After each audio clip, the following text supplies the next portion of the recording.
O ano era 2010 e esse país era o mais violento do mundo. 10 pessoas desaparecidas por dia, 2 vezes mais civis mortos do que na Guerra do Vietnã, 481 assassinatos em um único mês, 62 assassinatos em um único dia, 85% do território controlado por organizações criminosas, cabeças decapitadas expostas em praças públicas, membros decepados em pontos de ônibus. Por décadas, essa foi a realidade de um pequeno país na América Central chamado El Salvador, e isso só poderia ser revertido com medidas extremas. Em 2011, indo para 2012, um homem chamado Armando Bukele, pai de Nayib, convocou uma reunião no clube árabe salvadorenho, ao qual ele pertencia. Naquela circunstância, Armando havia dito que já estava na hora de assumir o controle do país. Algumas pessoas ali riram e questionaram: "Você está querendo criar um país doutrinado pelo islamismo?" Mas ele enfatizou: "Não é nada disso. Estou falando que devemos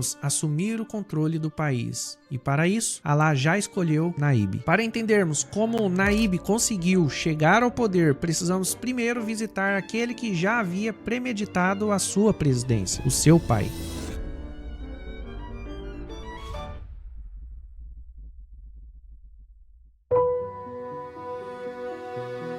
Nascido no ano de 1944 em San Salvador, capital de El Salvador, Armando foi um empresário e líder religioso muçulmano. Seus pais, Humberto Bukele e Vitória Catan, eram cristãos palestinos de Belém. Eles tiveram na primeira onda migratória de palestinos que ocorreu ao final do século XIX e início do século XX. Impulsionados pela crise econômica e pela opressão sob o Império Otomano, formado em Química pela Universidade de El Salvador, Armando tornou-se um importante industrial desse setor. Porém, mais tarde veio a diversificar seus investimentos, construindo aí um variado consórcio empresarial formado por empresas de setor têxtil, farmacêutico, bebidas automotivas e do setor publicitário. Armando teve de superar muitos obstáculos dentro do país. Um deles era o preconceito por ser de origem palestina. Com o passar das décadas, a acumulação de capital, poder e influência foi inevitável. Então chegamos ao ano de 2011. Armando Bukele convoca uma reunião no clube árabe salvadorenho. Nesse momento, ele já era um importante empresário e exercia uma certa influência dentro da sua própria comunidade. Nessa reunião, ele convoca todos os árabes e diz: "Está na hora de assumirmos o controle desse país." Algumas das pessoas ali presentes até riram na hora e o indagaram: "E você está propondo que crie uma república islâmica em El Salvador?" Então ele explica: Não é nada disso. Estou falando que devemos acender a tocha, ou seja, assumirmos o controle do país. E para isso, Alá já escolheu o nosso Nayib." Alguns meses depois, Nayib Bukele sai candidato a prefeito de Nuevo Cuscatlán e vence as eleições.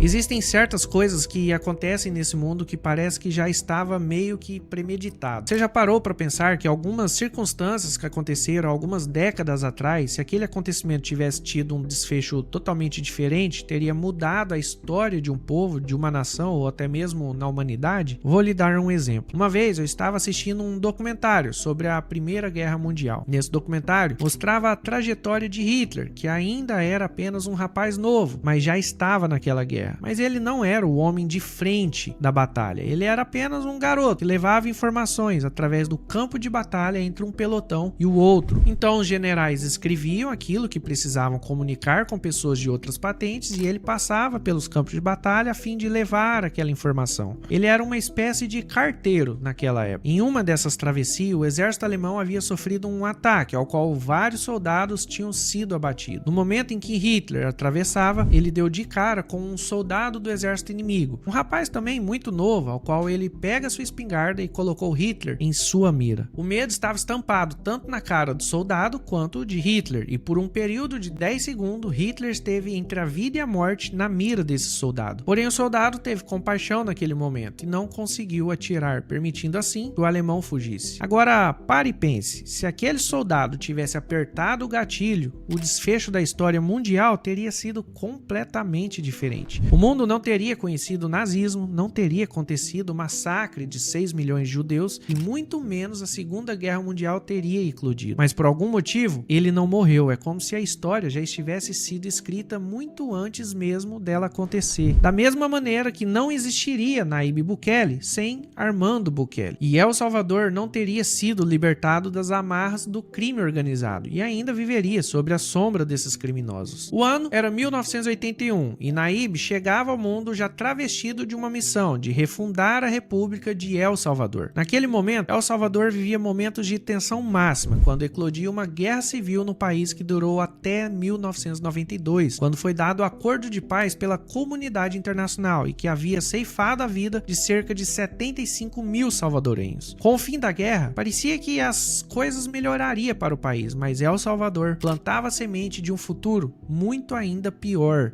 e que ainda estaria por vir. Vários salvadorenhos fugiram para os Estados Unidos durante a guerra civil do país, mas chegando lá, eles se depararam com uma situação em que não esperavam. Por ser pessoas, camponeses e imigrantes, eles foram para bairros mais pobres do país, ao qual era controlado por gangues porto-riquenhas e mexicanas, e se depararam com situações onde eles eram excluídos daqueles lugares. Sendo assim, decidiram por formar suas próprias gangues, a fim de fortalecer a sua presença naquelas regiões. Então formaram aquilo que ficou conhecida como Mara Salvatrucha. Foi uma maneira deles se organizarem e se defenderem das outras gangues. Porém, com o tempo, se tornaram muito mais perigosas e mais sangrentas do que as outras gangues que já existiam, se dedicando ao narcotráfico e às mortes por encomendas. De lá dos Estados Unidos, muitos vieram deportados de volta para El Salvador. E com o fim da guerra e o acordo de paz, o país ainda passava por sérias dificuldades, como falta de policiamento, falta de presídio e pobreza. Essas pessoas que vieram dos Estados Unidos foram direto para os bairros mais pobres, se infiltraram neles, se fortaleceram, se enraizaram, começaram até a cobrar imposto das pessoas que ali viviam e aos poucos foram tomando conta do país. Então começou a ter assassinatos por todos os lados. Se encontravam pessoas mortas em cada canto do país. Em alguns casos, cabeças decapitadas jogadas em praças públicas. Foi então que Armando Bukele, pai de Nayib, em seu programa de televisão intitulado Aclarando Conceptos, já denunciava a falência moral das elites, convocando a sua audiência que reivindicasse o poder. A urgência desse projeto para a chegada ao poder fez com que Nayib pulasse algumas etapas na sua infância, e aos 18 anos ele assumiu a agência de publicidade da sua família, comandando campanha de marcas e de políticos, transformando o conceito que as pessoas tinham sobre a percepção pública e de toda a engrenagem do poder. Antes mesmo dele ter a maturidade suficiente para entender qualquer coisa sobre política e sobre a responsabilidade que cairia sobre a sua pessoa, ele já era anunciado pelo seu pai: você será presidente. Nayib Bukele, ainda muito jovem, se filiou ao principal partido político do país, o FMLN. Primeiramente, ele entrou com a finalidade de fazer negócios. Ele entrava ali como publicitário. No final de 2011, aos 30 anos de idade, ele anuncia que disputará a prefeitura de uma cidade chamada Nuevo Cuscatlán, localizada no departamento de La Libertad. E em março de 2012, Nayib é eleito, ao qual teria a obrigação de comandar o município, que tinha pouco mais de 6 mil habitantes. Durante 2012 até 2015, Bukele implementou projetos sociais e de infraestrutura, e principalmente de segurança pública, ao qual ele conseguiu zerar os homicídios daquela cidade. E isso impulsionou sua imagem pública. Seu sucesso na administração de Nuevo Cuscatlán abriu caminho para que Bukele vencesse também as eleições para a prefeitura de San Salvador, ou seja, capital do país, já em 2015. Em 2017, quando ainda prefeito de San Salvador, ele identificou um problema grave dentro do partido ao qual ele pertencia e que governava o país, que era a ineficiência e a corrupção generalizada, e isso levou a fazer uma série de críticas internas no partido. Isso foi suficiente para que o expulsassem daquele partido.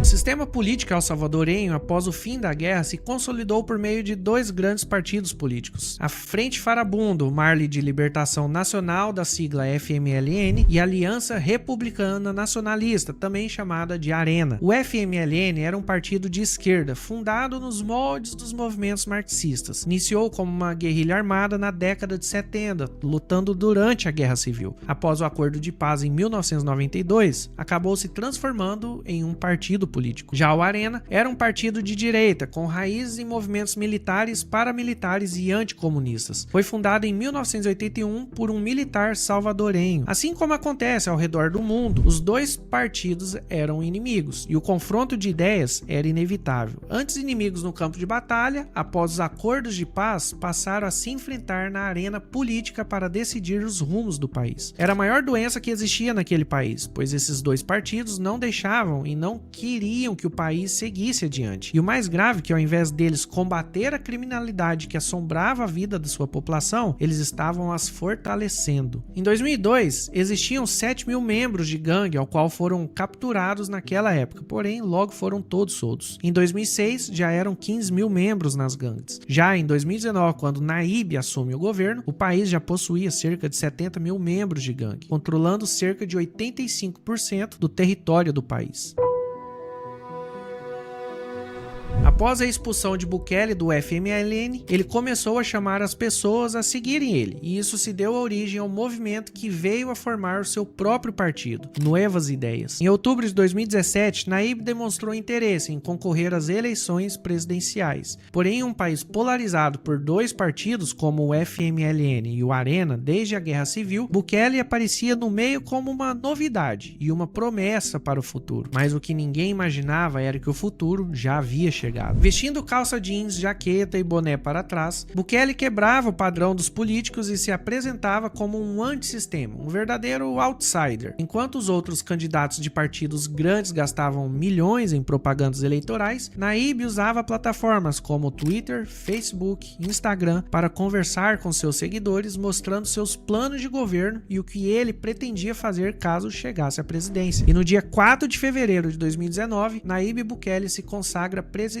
de El Salvador, ao qual toma posse no dia 1º de junho de 2019. 20 dias depois dele assumir a cadeira presidencial, ele apresentou um projeto que ficou conhecido como o Plano de Controle Territorial. Era um plano de segurança que o país precisava. Era um plano ousado, mas que visava tomar o país novamente do crime organizado. E esse plano aconteceria em 6 fases. A primeira fase seria a fase da preparação. Seu principal objetivo seria retomar fisicamente o território dominado pelas maras e cortar sua capacidade de comando a partir das prisões. Ou seja, para que executasse essa primeira fase, eles precisariam de colocar policiais primeiramente nos principais pontos, onde tem maior circulação de pessoas, e foi exatamente o que eles fizeram. Só com a presença dos soldados, as coisas já começaram a mudar pouco a pouco. Outro ponto importante dessa primeira fase foi ter assumido o controle das prisões, pois muitas ordens acabam vindo de lá por meio de internet, celulares e laptops. E aí veio a segunda fase, conhecido como oportunidades. Seu principal objetivo era atacar as causas sociais do recrutamento pelas maras, oferecendo alternativas para jovens em áreas vulneráveis. Essa fase foi pensada especialmente para os jovens das periferias, que o único contato que eles tinham era justamente com membros dessas gangues. Então o governo pensou em forma para distraí-los, fazendo com que eles pudessem ver o mundo com outros olhos, para que pudessem enxergar que existia sim caminhos diferentes para seguir do que aqueles que eles viam todos os dias nos bairros de suas casas. Nesse caso, El Salvador resolveu investir em algo que pudesse proporcionar futuros melhores, não só para os jovens, mas também para o país. A partir daí, começaram a investir em bibliotecas, laboratórios e oficinas de aperfeiçoamento profissional. Então, veio a terceira fase, conhecida como modernização. Seu principal objetivo era modernizar e fortalecer o aparato repressivo do Estado. Como o nome mesmo fala, era a fase onde teria que ter um investimento na modernização dos agentes. Comprariam aparatos, ferramentas, armamentos para os policiais, investiriam em tecnologia. Era o momento do fortalecimento das instituições. Só que para isso, o governo precisava de dinheiro. Dinheiro esse que não tinha. Então o Banco Centro-Americano de Integração Econômica, o BCIE, resolveu fazer um empréstimo de 109 milhões de dólares ao governo de El Salvador, e que a Assembleia do país negou falou isso ao presidente Bukele. E o problema foi que quando Naíbe assumiu a presidência do país, ele tinha assumido apenas o executivo. E foi só isso, ele tinha 0 deputados, ou seja, a Assembleia Legislativa estava na mão do Arena e do FMLN. Nessa ocasião, Bukele foi até o Congresso acompanhado de militares e convocou os congressistas para que votassem a favor. Naquela circunstância, ele sentou na mesa de presidente da Assembleia, ocupando a posição do presidente da Câmara, mas não conseguiu os votos, porque os deputados tanto do Arena quanto do FMLN não compareceram àquela sessão. Naquele momento, ele fez a única coisa que poderia fazer, ele baixou e orou. E ali, ele estava diante do seu principal desafio como mandante do país. Ele poderia ter usado as forças policiais que estavam ali presentes com ele naquele momento para dissolver o Congresso, mas por algum motivo, ele não fez. Talvez na hora da sua oração, Deus possa ter falado com ele e que tudo se resolveria no tempo certo. O ano era 2021, ano de eleições legislativas, e após ter amargado não ter conseguido os recursos que garantiriam a continuidade do plano de controle territorial por conta de uma assembleia omissa com as necessidades do país, ele decidiu que para virar o jogo e destruir o sistema, ele precisaria usar o próprio sistema. Foi aí que ele teve a ideia de tirar vários deputados do FMLN e do Arena, usando as próprias eleições legislativas. Para isso, ele precisava de vários candidatos de seu partido vencendo as eleições. Em 2021, foi a primeira vez que Nuevas Ideias concorreu como partido político. Então as pessoas não votaram pelos candidatos que apresentaram ali, até porque ninguém os conhecia. Eles votaram por causa do presidente, para que ele conseguisse colocar seu plano de governo em prática. E foi assim que Bukele conseguiu ter a maioria do parlamento após as eleições. A ascensão do partido de Bukele foi tão estarrecedora que praticamente eliminou o FMLN da Assembleia. Haviam 84 deputados eleitos na Assembleia. Nuevas Ideias havia conseguido 56 cadeiras, isso significava 70% do Congresso. Tanto a Assembleia Legislativa quanto a Suprema Corte do país era quase que uma extensão dessas gangues. Eles eram coniventes com toda a corrupção ali presente. Nenhuma reforma importante poderia fazer sem tirar essas pessoas. Naíbe Bukele já tinha o Executivo e agora o Legislativo também, mas tinha outro problema: a Suprema Corte do país. Normalmente, na primeira sessão de posse dos novos deputados, eles fazem uma sessão solene, onde alguns discursam, mas não existe nenhuma votação. Porém, nessa sessão, eles quebraram o protocolo. Naíbe conversa com o presidente da Câmara se eles tinham voto suficiente para o impeachment dos ministros da Suprema Corte. E como sempre, antes de uma votação importante, o presidente faz uma consulta com os deputados para fazer a contagem dos votos. Mas Naíbe não queria que fizesse isso, com medo que a notícia espalhasse e os ministros pudessem chantagear o parlamento. Então ele pediu que colocasse de cara em votação. Quando iniciou a primeira sessão, todos os parlamentares foram pegos de surpresa quando anunciaram que votariam o impeachment não só de um, mas dos 5 ministros da Suprema Corte do país. A votação começou, era umas 11 horas da manhã. Às 4 da tarde, levaram os juízes para fora do judiciário. Na primeira sessão, já com os novos deputados na Assembleia, ele tirou o procurador de justiça e os 5 ministros da Suprema Corte do país. Com isso, ele passou a controlar o aparato do Estado com 5 cadeiras disponíveis. A indicação cabia ao presidente. Foi aí que o jogo começou a mudar. Ele, que já controlava o executivo, passou a controlar o legislativo e agora também o judiciário. Então ele deu continuidade no plano de controle territorial. E aí ele pôs em prática a 4ª fase, também conhecida como a incursão. Seu principal objetivo era multiplicar a presença militar, retomando definitivamente os territórios controlados pelas maras. Nas primeiras fases, as Forças Armadas estavam presentes nos territórios, mas como ainda tinha oposição, eles impediam que elas dessem um apoio mais contundente, porque diziam que era inconstitucional.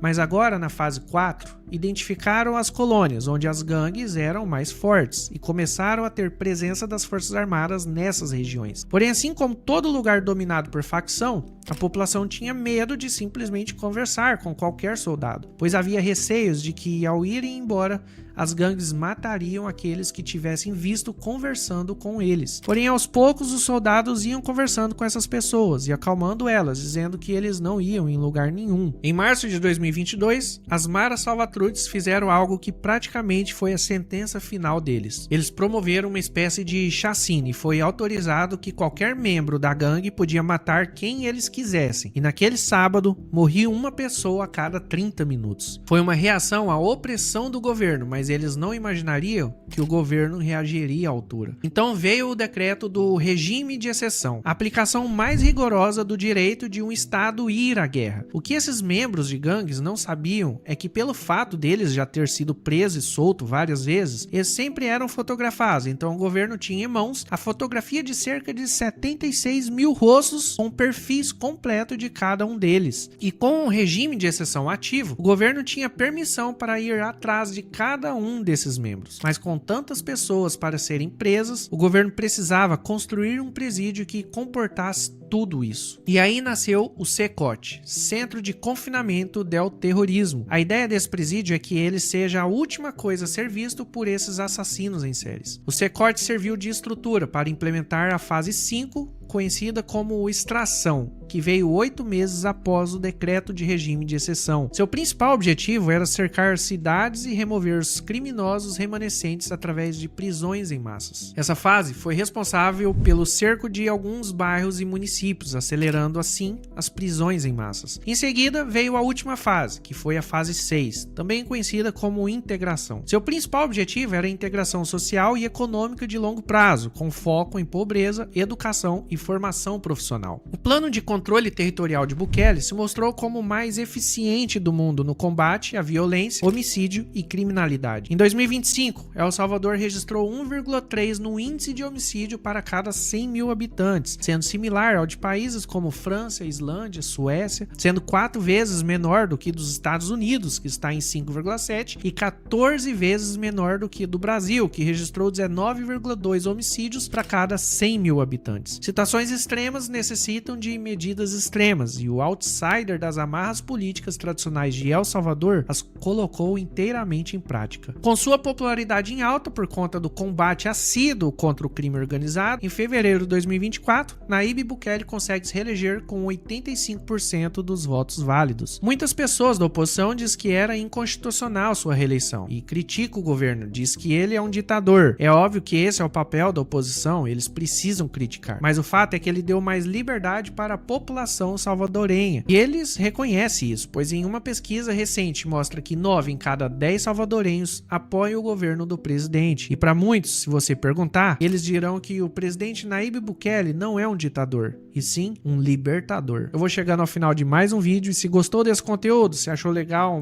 essa imersão na história mais recente de El Salvador, já deixa seu like, se inscreva no canal, e se quiser que a gente traga mais documentários como esse sobre outro país, outro sistema político importante, já deixa nos comentários qual tema devemos trazer para o canal. Eu vou ficando por aqui, até a próxima e fui!